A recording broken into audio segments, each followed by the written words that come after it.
Before we dive into today's episode, I have something truly special to share. Next September, I'll be leading an intimate women's retreat through the south of France and northern Italy, and you're invited. Picture this: mornings exploring the colorful markets of the French Riviera, afternoons sipping wine, and a hotel view with golden Mediterranean sunsets. Whether you love photography, food, or just want to reconnect with your playful creative self, this trip is designed for you. Spots are limited, so if all this sounds like your kind of adventure, please visit tourwithabsolutely.com and look for the tour France and Italy with Crystal. You can also send me a message or check out the show notes. Claudine Hemingway is a descendant of famed writer Ernest Hemingway. We bumped into each other at a party and decided to team up and dive deep into French history, but with a twist, by bringing a spotlight to those lesser-known creatives in France. This is History with a Hemingway. Hey guys, I'm back with Claudine, and we have more Louvre updates for you. I'll let Claudine take it from here. Yeah, we are just past the 3-week mark of this, the heist at the Louvre. And it seems that the news has been a little bit slower as far as, what happened and any arrests. But there was some updates this week on the actual suspects that were arrested. Now, in the U.S., there was a big thing where and I had it sent to me dozens and dozens of times, pictures of people that they say were the hot crooks, that were these very handsome gentlemen. And there was sort of 3 different pictures that were circling social media. And one of them, you could even see how it said like Broward County in the picture, which is, I think, Florida. And one of the guys was from the TV show Gossip Girl. So those were not the crooks that stole the jewels at the Louvre. I think it's really funny. I've gotten sent that picture like 100 times. I'm like, this is not real. Especially when it's like the guy from the TV show. When, I think it was like he was wearing an orange jumpsuit, and I think it was for like pot possession or something. But it was pretty funny. And that's just not how it works here in France. But we do know now a little bit more, and one of the suspects we know more because he was supposed to appear in court last Wednesday for a previous crime that he had committed. And we only know first names in France. It's very different. Again, we've talked about last week. It's very different from the U.S. of how this information is let out. And so we only know first names, and I'm probably going to butcher this guy's first name, but he is Abdoulaye. He's 39 years old, and he's known as Doudou Cross Batum. And he is a bit of an internet star, and you could find him actually on Instagram and on YouTube. I haven't shared this like in my social media. I feel kind of weird about sharing his like Instagram site. He hasn't posted on it for a while, and he doesn't have a whole lot on there. But you can find him. It's Doudou, and it's Doudou. And you could look him up, and you're probably doing that as we speak. But he was supposed to appear at the court on last Wednesday, the 5th. He is, if you do look him up, you will find that he was kind of known for doing these moto rodeos. And this was a big thing that was happening like on the freeways and outside of Paris. And they were basically all of these guys, and I'm sure some ladies, would bring their motorcycle, and they were calling them rodeos, and they would be doing like basically acrobatic tricks and, popping up on the back wheel and doing all this stuff. But it became a lot. There was a lot of problems with it because they would do this while people were driving on the freeway. And then here comes these, dozens of motorcycle guys and gals, and causing accidents and a bunch of other stuff. But more recently on his social media, he's been doing weight training. And so if you do look at it, he could be considered still a hot crook. A real hot crook. Because he is, shirtless and lifting weights and doing pull-ups and stuff.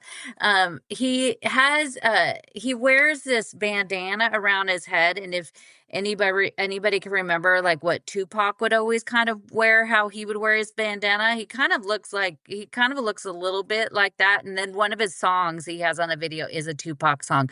So I think he was a big fan, and of course, who isn't? But he has 15 arrests under his name. He has possession of narcotics, driving without a license, hit and run. And then in May of 2014, he was arrested after breaking into a jewelry store in Barbas.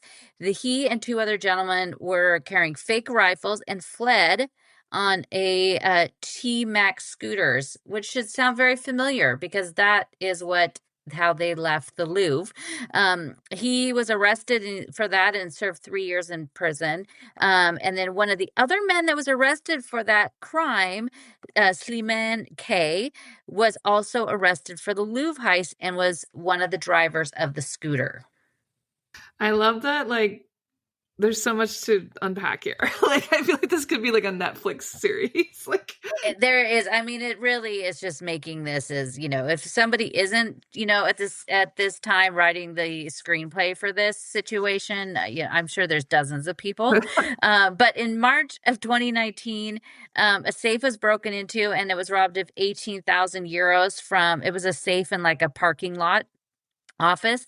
His car was spotted nearby and he was arrested. And while he was at the police station, while he was in holding, he damaged the cell door and a mirror in the cell. The charges were dropped for the break-in because he didn't have anything to do with it, but the damage is what he was charged with. He was supposed to appear at court on last Wednesday, as I said, on November 5th. He refused to leave his cell, and his lawyers claimed that because of the Louvre charges, it was going to be almost difficult. It was going to be impossible to get a fair hearing, and so this hearing was postponed to April 17th of next year. So we'll have to see, but because he had this case is why we know so much about him. And that's really the only reason why, if it wasn't for that case that he was supposed to appear before court, we probably wouldn't. But, the papers interviewed neighbors and they said that he was always incredibly helpful and nice. He would teach the young kids how to ride motorcycles and like safety tips. And he would watch the neighbors' homes while they were away.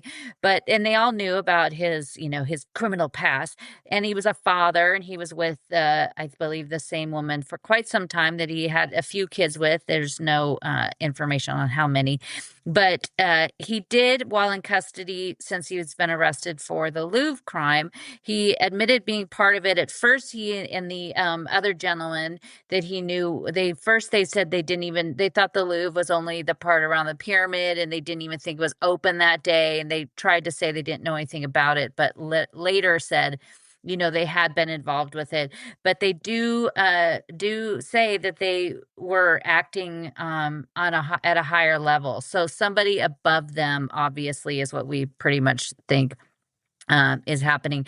Another one of the gentlemen arrested, Aid G, was the other one that entered the Apollo Gallery, and he mentioned that maybe this person was abroad. So we don't know. I mean, we're also just getting that information, and who knows what is actually happening. But the president of France was in Mexico this weekend, and he did say that that we would be getting the jewels back. So he said it. So hopefully that means that's going to happen. That's pretty exciting if we're getting them back. I mean, none of us thought that was going to happen. Yeah, well, I mean, the president, we don't know what kind of intel he has, but what does that guy know, really? I know. I mean, you could have asked him when you saw him the other day at the Paris Peace Forum. You could be like, hey, I got a couple questions for you. We need to know. The other thing that happened this last week, which was probably the most damaging thing for the Louvre, was the Court of Auditors let out their report on the findings of the Louvre. And they went in and they audited the Louvre, and it was from the period of 2018 to 2024. And it was in the paper called the First Class Funeral for the Louvre. It's not good in any way, shape, or form. Was any information in this report good for the Louvre or the management of the Louvre, which is some of it's not surprising. and some of it is kind of things we've kind of thought, but it was pretty horrible. And I wrote the other day that, if there was, like, there's stages of grief, if there were stages for a heist, we're in the denial and basically pointing finger stage. Yeah, we got to go through all the stages. We have all the stages where, first was shock, shock and awe.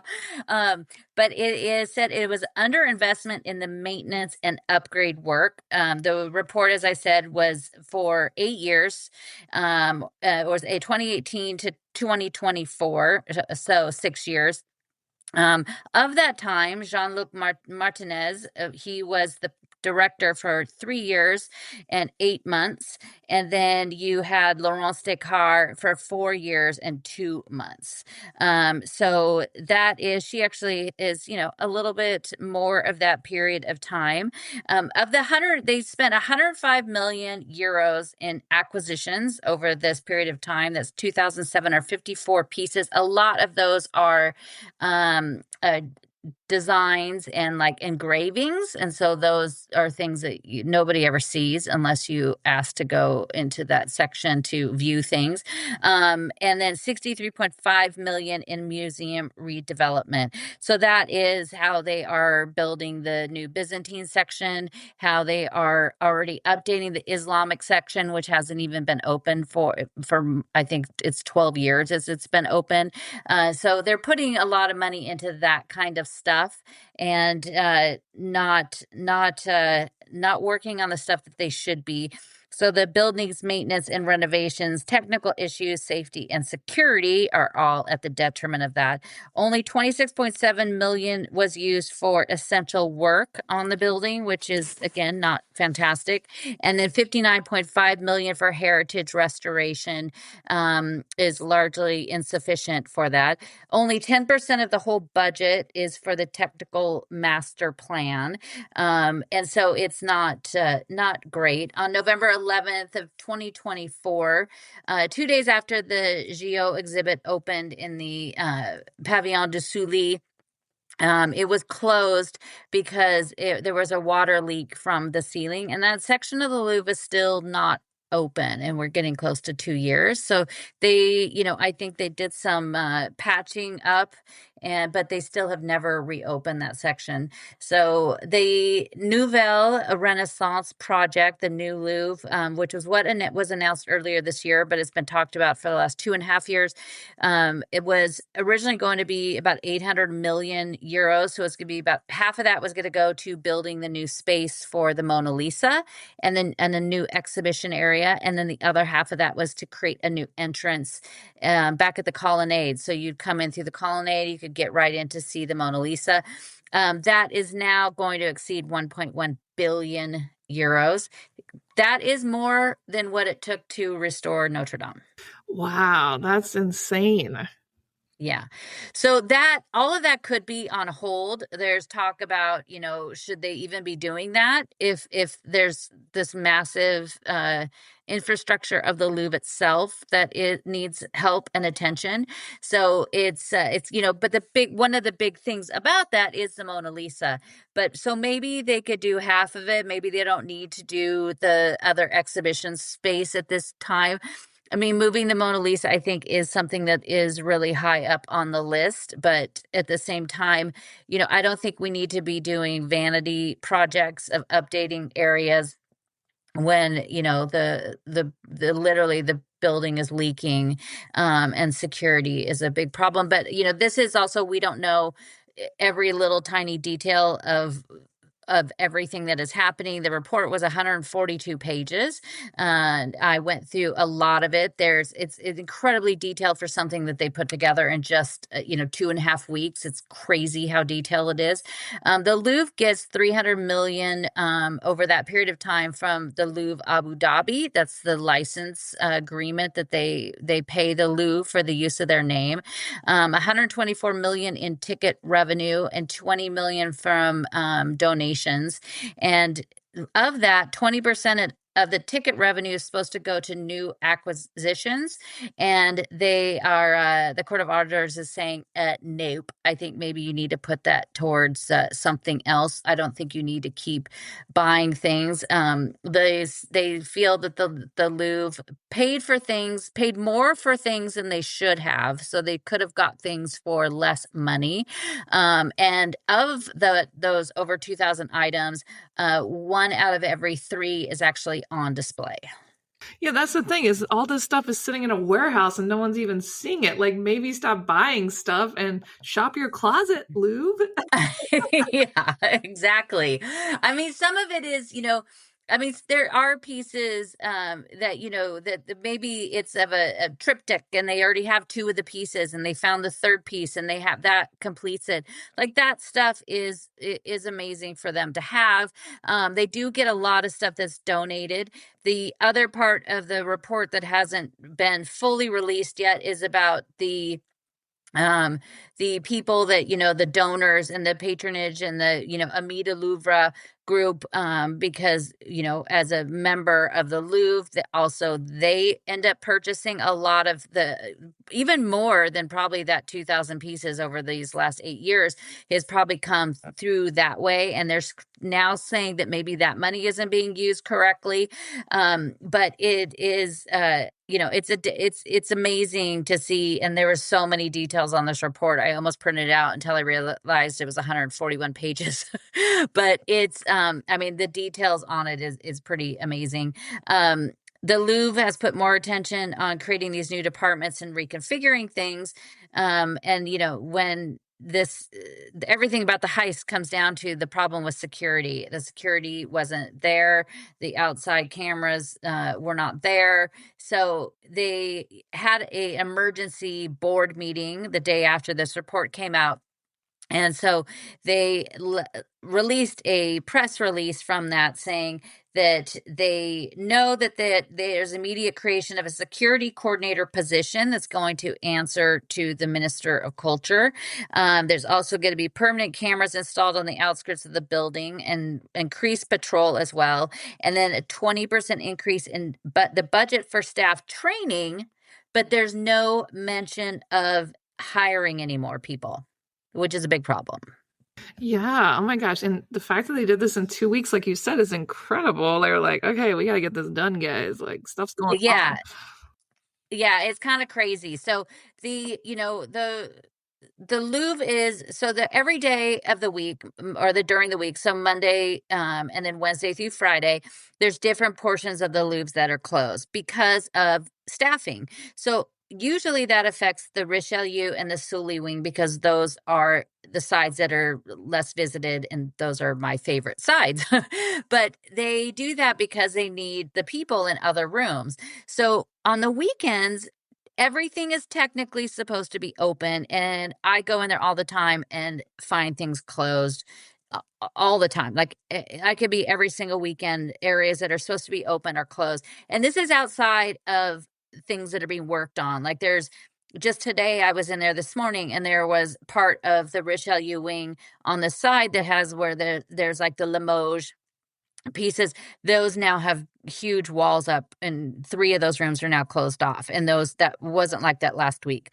So that kind of stuff where that is maintenance or whatever they're doing. But like the second floor of the Sully wing, that's all French paintings, that whole thing should be opened every day but Monday, and I go up there all the time, and it's one of my favorite parts, and the rooms are closed all the time. So there's no they don't say anything. And there's a gentleman that writes La Tribune d'Art, and he has this website, and he is not a fan of the management of the Louvre at all.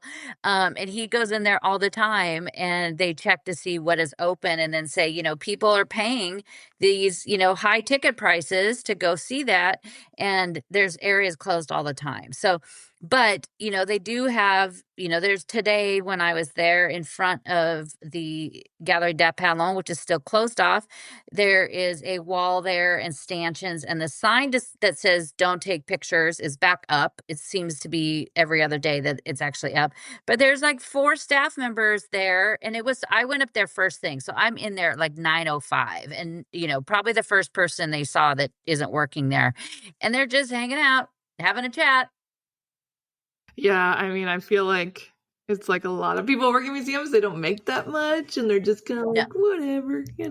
Yeah, I mean, they don't have a fun job, and some I know many of them, and I was talking to one gentleman today that's always wearing these very snazzy vests, and I was looking out the window that looks out towards the Gallery des Pantalons, and I see him all the time. I just said hi to him on Saturday, and he was letting me know that was where the burglary was. I was like, "Yeah, I got it, buddy." But he was, and so I said to him, and I was talking to him in French, and I was like, "Oh, things are crazy these days." And I asked if he was working that day, and he said he wasn't. And he said, "Oh yeah, it's crazy, but." And then as I was leaving, I saw one of my favorite little security guards. It's always at the entrance. And I walked out. He walked out with me, for a little bit. And so I was asking him how things were going. And he was just like, "Oh, yeah." And I said, "Good luck."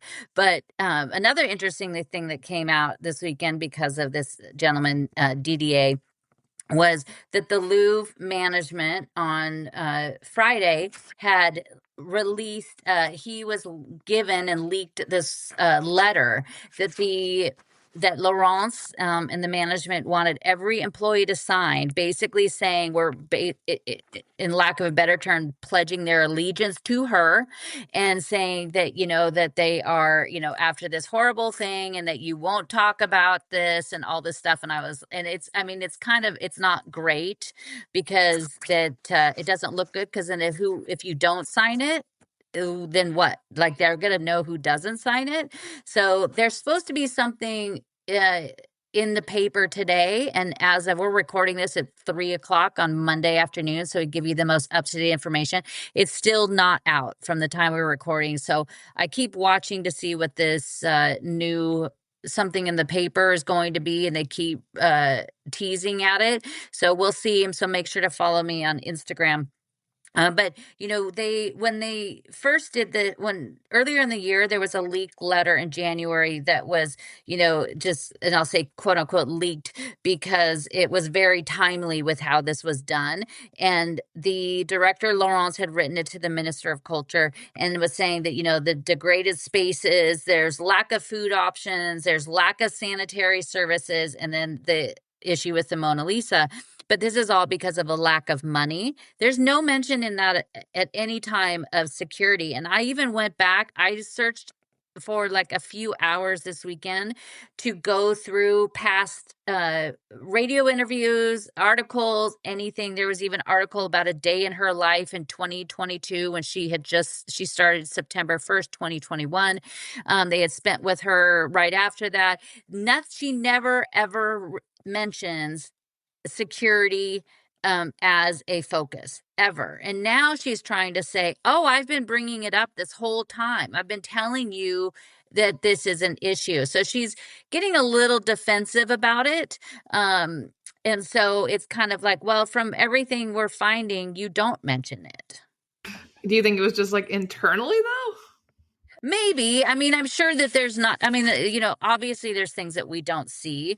But, I went through so many of the things, and I made a ton of notes when they did this press conference in January. I'd keep like any of this stuff about the Louvre. I have just a journal that's filled with all of this. So whenever they make some announcement, I put it in this journal. And so I went through and I watched the video, and it's not when she's in front of the Mona Lisa with President Macron. Neither one of them says anything about that. And they try to keep saying, "We don't have the money. We don't have the money." But we just told you how much they're getting. They have plenty of money. Yeah, and I think we need to stop buying new things and focus on fixing up our falling down house or palace. I feel very offended by this conversation. The Louboutin sale starts this week. Shop your closet. Yeah, I have enough shoes, but it is. I mean, I kept thinking before they had the thing, I was like, "Oh, she's not making it through this weekend."